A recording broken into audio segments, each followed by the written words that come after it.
WUSA 9 Weather Impact is sponsored by Morgan & Morgan.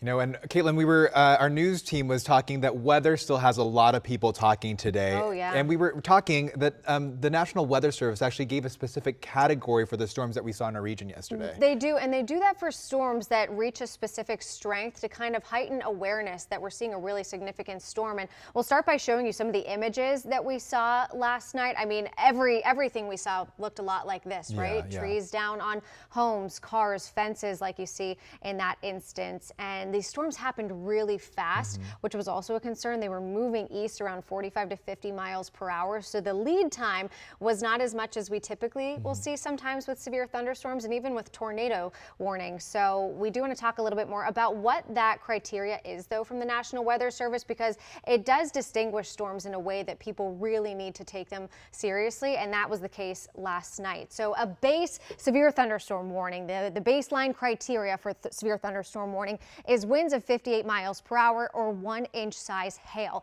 The next step up from that is what's considered a considerable threat for a severe thunderstorm warning. And that's when you get winds of 70 miles per hour or 1 3/4 of an inch of hail. And we did see a considerable what we call tag or categorization on a storm that moved over DC. And we also saw a destructive tag on a storm that moved over Loudoun County. And that's when you have winds up to radar estimated 80 miles per hour or hail closing in on 3 inches in diameter. So we did see both a considerable and a destructive severe thunderstorm warning last night. We typically see that baseline criteria, but anytime you see considerable or destructive, that's when you know these storms are really incredibly dangerous. And like we say, they should be treated like a tornado warning. Now, a lot of chatter also about whether or not this storm was a derecho. A lot of people thinking back to the derecho of 2012 and the damage we saw there, because it does look quite similar. In fact, Hopper said he hasn't seen damage like this since that derecho, but we did not hit the criteria